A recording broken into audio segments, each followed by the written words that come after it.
Laura Koonsberg, as I live and breathe. Paddy O'Connell, you're wearing a jacket. Yes, I'm told that parts of this will be televised. OK, well, I'll sit up straight then. Still got my sneaks on. Is that all right on the telly? Could we say week one of the election campaign, the Conservatives dropped the ball with the rain-drenched fiasco, and week two, Labour dropped the ball with the Diane Abbott on again, off again? I think we can absolutely say that. I think we would absolutely say that Labour lost some days of its very carefully choreographed grid with an avoidable mistake born of not dealing with a long-term issue between the party leadership and Diane Abbott, icon of the left, prominent friend and ally of Jeremy Corbyn, and the on-again, off-again embarrassment around her position in the party has been not just distracting, but also, I think, quite damaging with some voters. We'll get into that. Can you reveal from your contacts book, did your phone burst into life with a message of interest this week? Well, what was interesting is most people this week in the political firmament were talking about Diane Abbott. They were not talking about the big shape of the campaign or even the quite few more policies that the Conservatives put out. And I think what's interesting about, well, there are lots of interesting things about it, but the row over Diane Abbott does not seem at this stage to be turning into something that would threaten Labour's dominance. Thus far, the polls just ain't really budging. However, it exposed those still very kind of raw roots under the surface of Labour's decades-old struggle between the left and the right, and just how much Keir Starmer's blue suits, as they're sometimes nicknamed, those youngish men who eagerly work for him, and they are mainly, not all, but mainly men, just how much upset there has been on the left fringes of the Labour Party about how they have behaved, not just in the last couple of weeks, but in the last couple of years. All of this dissected in Newscast. Newscast from the BBC. Diane Abbott was both a candidate and not a candidate, according to the Deputy Leader and the Leader of the Labour Party.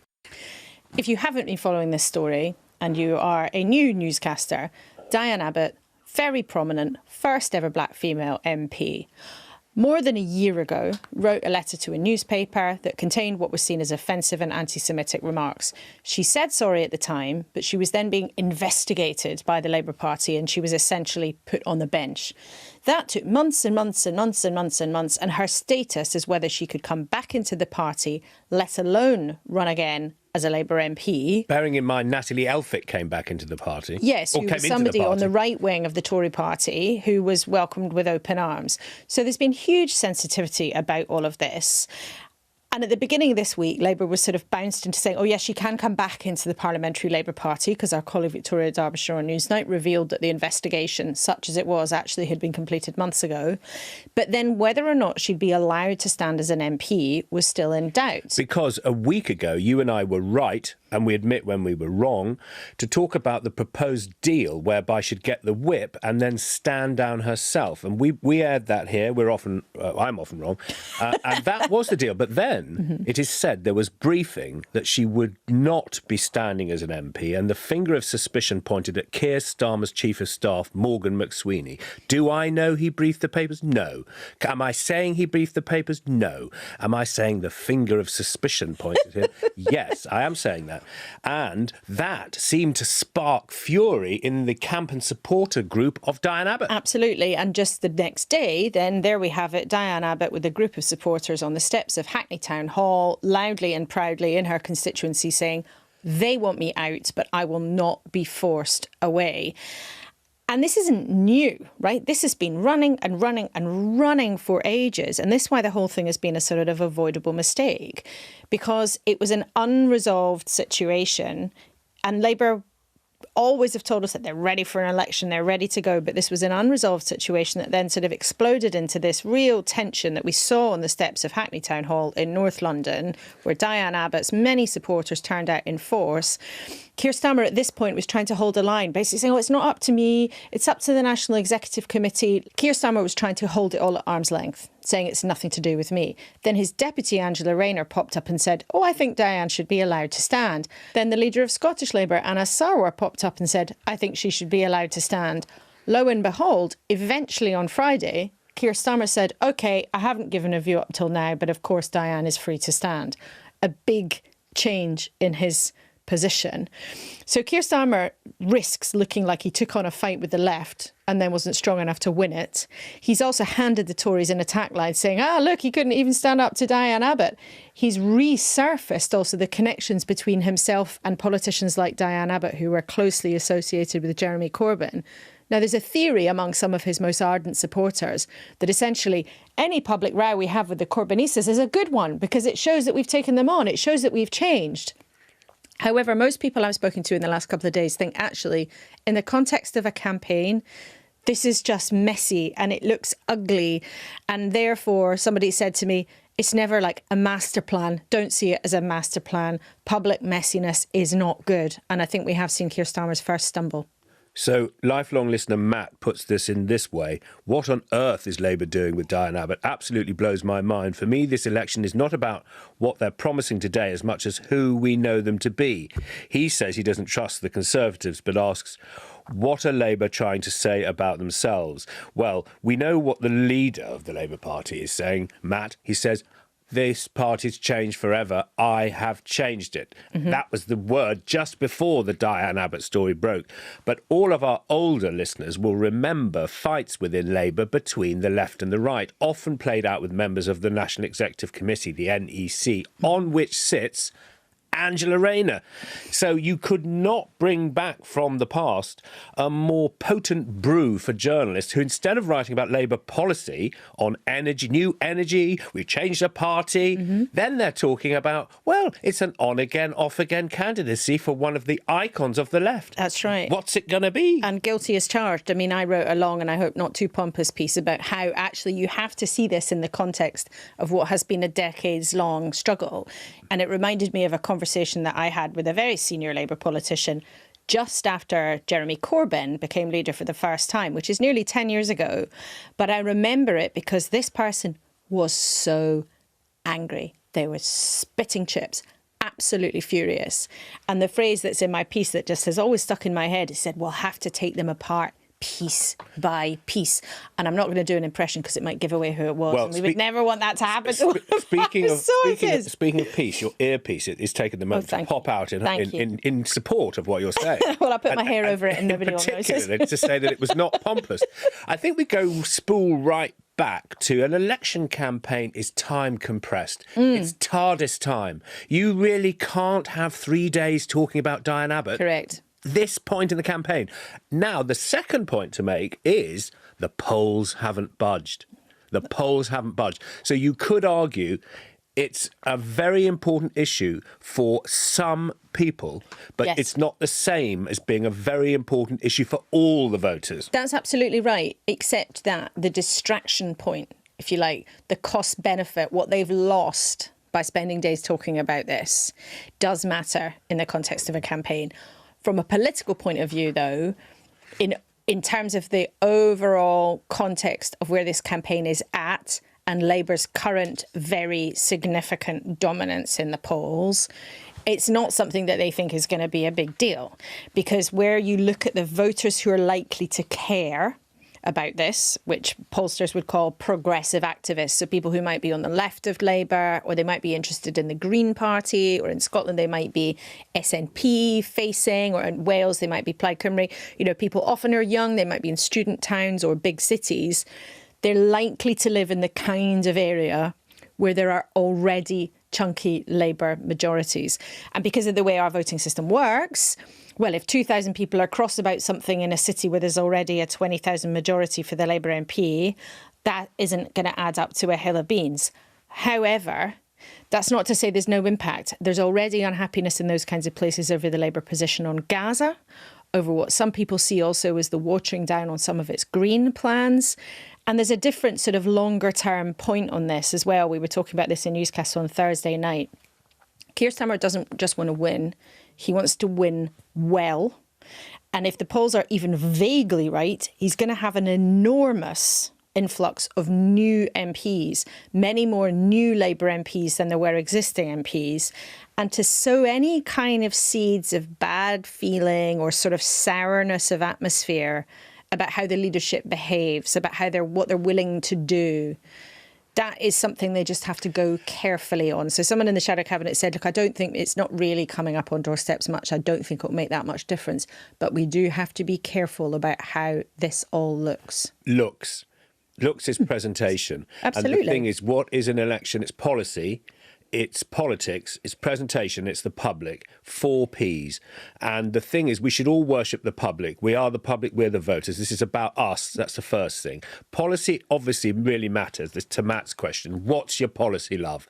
And then we could say about Keir Starmer and Rishi Sunak that they are very genuinely wedded to certain policies. We don't have to play a cynical game and say they don't believe in their policies.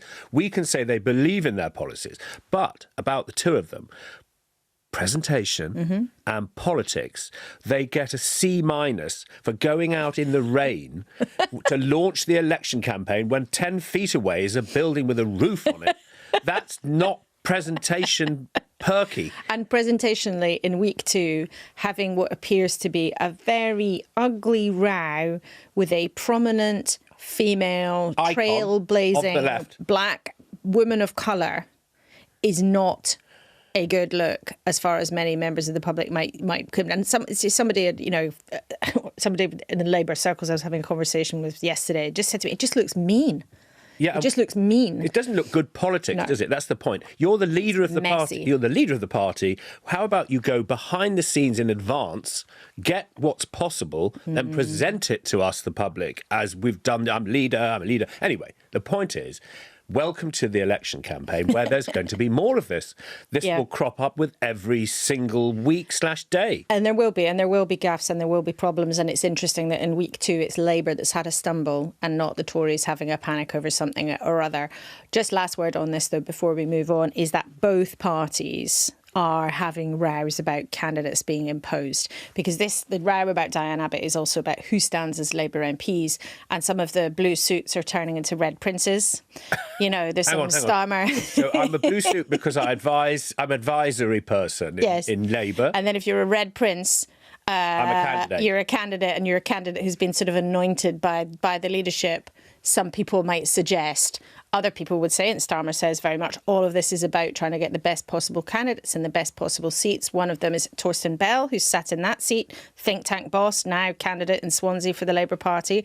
There are always grumbles among party activists that people with connections in Westminster end up getting access to plum seats. As night follows day, it always happens. There's a similar thing going on in the Tory party where Rishi Sunak's, I think, deputy chief of staff, somebody who's meant to be involved in running the campaign, is actually now involved in a contest to get a seat in Suffolk. In fact, I think we were talking about that last week, weren't we? Is what's some of the reason for why the Tory campaign seems to not be in great shape is because some of the team meant to be running the campaign are off looking for seats. And I think probably for the next few days, there are going to be a few more of these stories about candidacies. It is nothing new, but it drives local activists absolutely round the twist. And let us drive you to our website for a full list of candidates for Swansea and all seats in general, because obviously some are ahead of picking candidates, some haven't even picked them. Actually, as a point of interest, when is the deadline for picking candidates? Labour, I think, want to get it all done by Tuesday. I think they're nearly there. The Tories are still a lot more to select. There was some reporting this morning still saying they still had more than 100 vacancies. That seems pretty stretchy to me, but, you know, you never know. And there was a snafu there for fellow broadcaster and podcast prince Ian Dale. Yes. Who left LBC on air. Yes. To stand in Tunbridge Wells. Yes. Words that he had spoken to his friend and podcast princess, Jackie Smith. Yes. About Tunbridge Wells, where he wanted to stand, saying, I don't like it very much. Part of a sort of joke that they've had between themselves. He's given the context to Nick Ferrari. But inevitably, here's another basic rule. If you're standing in Tunbridge Wells, don't ever have said about Tunbridge Wells you don't like it. And you go back to the election campaign and the 4 Ps. The public are royalty. Yes. If they live in Tunbridge Wells, don't tell them you don't like it. I think that is quite a basic thing. for any politician. It's amazing to me to see that here we are in an election repeating errors, blunders, boobs and mistakes that have been the stuff of election campaigns, which is why many people love a general election campaign. Yes, we want to talk policy, but it's so quick. It's like the propeller politics becomes the jet age politics. Oh, I like that. You've got to know straight away. It's like swiping on Tinder. What do you think about nuclear energy? Yes or no? Chicken or fish? Fission or fusion? You can't take days working out if you like Tunbridge Wells. And it was 48 hours for him. And, dear. I'm not rubbing my nose in it or his nose in it. He's done an interview with Nick Ferrari on a rival station, which you're welcome to watch. Very good. I think that's right. Gaffes and slips and slops and all sorts of things go wrong. And talking of slips and slops, have you seen how much fun Ed Davey, the Lib Dem leader, is having? Most of all on the slip and slide, not a slip and slop. Wow. I mean, I have never seen a politician, almost since Boris Johnson, who looks as if they're enjoying a photo op quite as much. Boris Johnson on the zip line. Do you remember that? Someone told me it was quite deliberate, actually, and he'd planned to do it. And he fell in a newt pond about the same time. Fell in a newt pond. He drove a bulldozer. Well, Ed Davey, I thought last time out had a good time driving a tractor, having hay bales, having sand timers, all sorts of things. Not only has he already been on a paddleboard, this week he was also on a giant slip and slide in Somerset, appearing, talking to the nation in a wetsuit. Not just in a wetsuit. He'd done the wetsuit. He had on one of those sort of waterproof T-shirt and shorts situation. Now, do they appear, the leaders of the other parties, on TV debates? So soon we will get into the territory of the TV debates. Yes, Tuesday is the first head-to-head. That's a head-to-head? Correct. So when do we see all the leaders? I think the dates for that are still slightly up in the air. But I think Ed Davey, look, he is trying to do what the leaders of small parties often do, which is get noticed. So could it be an I agree with Ed moment? Do you remember I agree with Nick? I don't think that the other party leaders are going to appear in that debate. I don't think Keir Starmer or Rishi Sunak will appear in the many handers. So really? I don't think so. Ooh. I don't think so. Well, we can... I mean, I was surprised by that. Are you? Yeah, I think it's a general election campaign. You would think, under the rules... Well, there are established rules. Well, the rule... What Keir Starmer and Rishi Sunak would say to you is that they're the only two people who can be Prime Minister, so the other parties can fight it out. And in previous multi-handers, or whatever you want to call them, those debates that look like an episode of 15 to 1. I love them. Do you love... You now. I mean, they're great. They're all really important. We should get Michael McIntyre. We could do the wheel. The wheel. It could be like, where do you stand? On wind farms, offshore wind farms. I'm not sure you're taking this seriously enough today. It sounds like I'm not. I think we're having far too much conversation. I mean, entertainment. But the point is, politics is not light entertainment. Somebody very cruelly once said it was showbiz for ugly people. I would not echo that sentiment in any way, shape or form. However, the serious point about those many-handed debates when you have all the parties, I don't think either of the party leaders will do them. And actually remember one debate in times gone by, I think it was the last time round in Cardiff, if I remember correctly, and it was the many-hander. Actually, I think it was Rishi Sunak who was there on behalf of the Tories. He was given a massive starring role as a relatively unknown minister. So we need a bit more information on the debates, which we'll get to in the newscasts that follow. Yep. Boris Johnson might come back. Or not. Or not on the campaign trail I've seen in my paper. Or not. Or not. You're not obviously putting credence by that report. No, I just think that people absolutely love speculating about what Boris Johnson may or may not do, and it quite often ends up being not quite what people either hoped for or originally was planned. And Rishi Sunak did reveal this week that they had been speaking, but it's also been said in the last few weeks that actually Boris Johnson is going to be abroad for a lot of the campaign. And interestingly, today, in Boris Johnson's column in the Daily Mail, he's not written about the UK election. He's been writing in support of Donald Trump and against the way that he was tried in New York. So I don't know how Tory HQ will be feeling about that, that Boris Johnson chose to use his column not to write about the UK election, which he did last week, and he said all sorts of rude things about Keir Starmer last week. But this week, actually, he's chosen to use his platform that he has, a large one, actually to talk about Donald Trump and not Rishi Sunak. So just back to Ed Davey. Yes. Where you were mentioning he's had a very prominent role in the... He's loving it, yeah. Also, it seems there's a strategy to get him to talk about his life. Yes. So because I don't think the average voters could answer many questions on Ed Davey's life.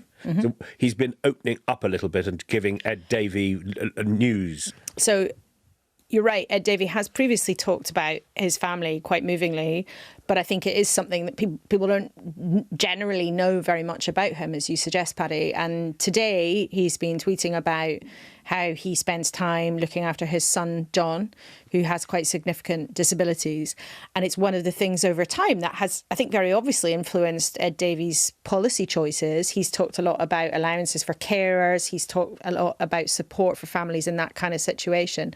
And it's interesting to see in the, the white hot context of an election campaign that he is obviously very determined to use his own experience to put forward a powerful message on that. It's interesting. So that is it for this episode of Newscast. If you want more, we've recorded more. We're always recording more, and you can hear it on the BBC Sounds edition of Newscast. But for now, from Laura and me, goodbye. Newscast from the BBC.